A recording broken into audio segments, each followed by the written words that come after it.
అదే అన్న ఒకరు కాదమ్మా ఈ రాష్ట్రంలో క్షేత్రస్థాయి నుంచి చిన్న కార్యకర్తల నుంచి మొదలుపెట్టి ఈ ప్రభుత్వం ఎంత పిరికి ప్రభుత్వం అంటే ఈ ముఖ్యమంత్రి ఎంత పిరికి సన్నాసి అంటే ఇంకా దర్శనం వెంకటయ్య అనో పెద్ద మనిషి ఓ దళితుడు ఆయనను తీసుకుపోయి జైల్లో పెట్టిరు.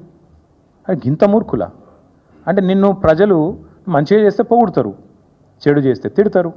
నీకు అదే ప్రజలు కదా అధికారం ఇచ్చింది, వాళ్ళే కదా ఓట్లు వేస్తే నువ్వు అక్కడ కూర్చున్నావు. మరి వాళ్ళని జైల్లో పెట్టడం, వాళ్ళ మీద కేసులు పెట్టడం, భయపెట్టించి బతుకుతా అనుకోవడం ఎన్ని రోజులు బతుకుతావు, ఎన్ని రోజులు తప్పించుక తిరుగుతావు? నేను నిజంగా అడుగుతున్నా రేవంత్ రెడ్డిని, ఈ సోషల్ మీడియా ఇచ్చిపెట్టు. నువ్వు నిజంగా దమ్ముంటే సెక్యూరిటీ లేకుండా ఒక ఊళ్ళకి రా, ఏ ఊళ్ళకన్నా నీ ఇష్టం. ఈ రాష్ట్రంలో ఎక్కడికంటే అక్కడికి రా, ప్రజలు ఏమనుకుంటారో కరెక్ట్గా విను, తెలుస్తుంది. ఇంకా సోషల్ మీడియాలో తిడుతున్నది తక్కువ, బయట తిట్లు వింటే మీరు ఒక్కొక్కరు చెవులకి రక్తాలు గారాలి గట్లా తిడుతురు. వాస్తవం ఏంటి అంటే ప్రజల మూడ్ అట్లుంది, ఆక్రోశం అట్లుంది.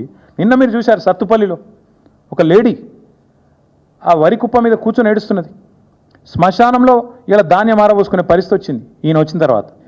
అంటే ఇంత దరిద్ర పరిస్థితి ఉంటే నువ్వేమో విదేశాల్లో జల్సాలు చేస్తుంటే ప్రజలు ఖచ్చితంగా ఆక్రోశిస్తారు, తిడతారు. దానికి ఎవడేం చేస్తాడు? ప్రజాస్వామ్యంలో, ప్రజాపాలనలో ప్రజాస్వామిక స్ఫూర్తి ఉండాలి. ప్రజలు విమర్శిస్తే తీసుకోవాలి, పొగిడితే సంతోషపడాలి. తప్పేముంది అందులో?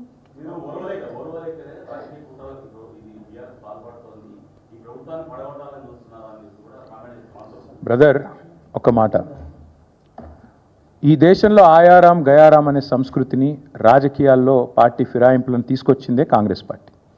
ఆయారాం గయారాం అని స్టార్ట్ చేసింది హర్యానాలో ఇందిరాగాంధీ. ఆడికెళ్ళి ఇప్పటిదాకా 2004లో మాతో పాటు కలిసి పోటీ చేశారు వీళ్ళు, ఇదే కాంగ్రెస్ వాళ్ళు. పోటీ చేస్తే 26 మంది మేము గెలిచినాం. అలా మా ఎమ్మెల్యేలు 10 మందిని గుంజుకపోయి కాంగ్రెస్లో కలుపుకోలేదా? నిజం కాదా? ఇక మా లక్ష్మారెడ్డి సాబ్ ఇన్నే ఉన్నాడు, ఆయన గెలిచిండారు 2004లో. మాతో పాటు 26 మంది గెలిస్తే అసలు పార్టీ ఫిరాయింపుల సంస్కృతికి తెలంగాణలో బీజం వేసింది ఎవడండి? కాంగ్రెస్ వాడు కాదా? వాళ్ళు తీసుకున్నదే వాళ్ళు. మరి ఇప్పుడు నీవు నేర్పిన విద్య నీరజాక్ష అన్నట్టు మొన్న కూడా మళ్ళీ 10 మందిని తీసుకున్నారు కదా. ఇప్పుడు పాపం వాళ్ళు ఎక్కడున్నారో వాళ్ళకి ఎదులో త్రిశంకు స్వర్గంలో కడియం శ్రీయర్ నడితే ఏ పార్టీలు ఉన్నాయా అంటే నాకేం తెలుసు అంటుండు. 10 మంది ఉన్నారు, ఏ పార్టీలు ఉన్నాయో ఎవడు చెప్పలేడు. పాపం వాళ్ళ బతుకంత ఘోరంగా అయిపోయింది ఇవాళ అధ్వానంగా. నేనేమంటున్నా అంటే చేసిన వెధవ పనులన్నీ చేసి మా ప్రభుత్వాన్ని ఎవడో వడగొడతాడు. మేము వడగొట్టుడేంది? ఎప్పుడో బంగ్లాదేశ్ లెక్క తిరుగుబాటు వచ్చి ప్రజలకు తను నిలగొట్టి నిలగొడతారు మిమ్మల్ని. ఎందుకంటే మీరు చేసే లుచ్చ పనులకు ప్రజలకు కోపం వచ్చిందనుకో, రోడ్డు ఎక్కినరు అనుకో, వాళ్ళ ఆగ్రహం తట్టుకోలేకపోతే ఎవడేం చేస్తాడు దానికి? మీ ప్రభుత్వాన్ని కూలగొట్టాల్సిన ప్రభాకర్ రెడ్డి చెప్పింది అక్షర సత్యం. ప్రభాకర్ రెడ్డి కరెక్ట్గా చెప్పిండు. ఏం చెప్పిండు? ప్రజలు మా దగ్గరకు వచ్చి ఆక్రోషిస్తున్నారని చెప్పిండు. ఏమన్నాడు? అన్న మేము తిరుగుతున్నప్పుడు వచ్చిన వాళ్ళు వచ్చి అంటారు ఎన్ని రోజులు భరించాలి దరిద్రాన్ని, ఎత్తవతల వాడే రాదుండ్రన్నా అంటున్నారు. మేము చేస్తామని చెప్పలేదు కదా, ప్రజలు చెప్తున్నారు, ఇట్లా అంటున్నారు. కొంతమంది అయితే మేము పైసలు కూడా చందాలు వేసుకొని ఇస్తాం రాబోయ్, వీళ్ళు కులగొట్టు రూకే లొల్లిందని అంటున్నారు అని కూడా చెప్పిండు. ఎస్, మాతో కూడా అంటున్నారు, కానీ మేము కులగొడతామని చెప్తలేం.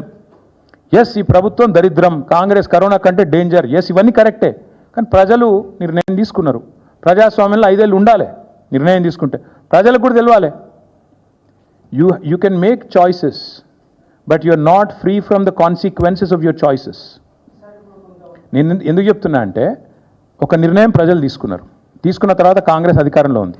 నేనైతే మనస్ఫూర్తి కోరుకుంటున్నా కాంగ్రెస్ 5 ఏళ్ళు ఉండాలి, రేవంత్ రెడ్డే ఉండాలి 5 ఏళ్ళు.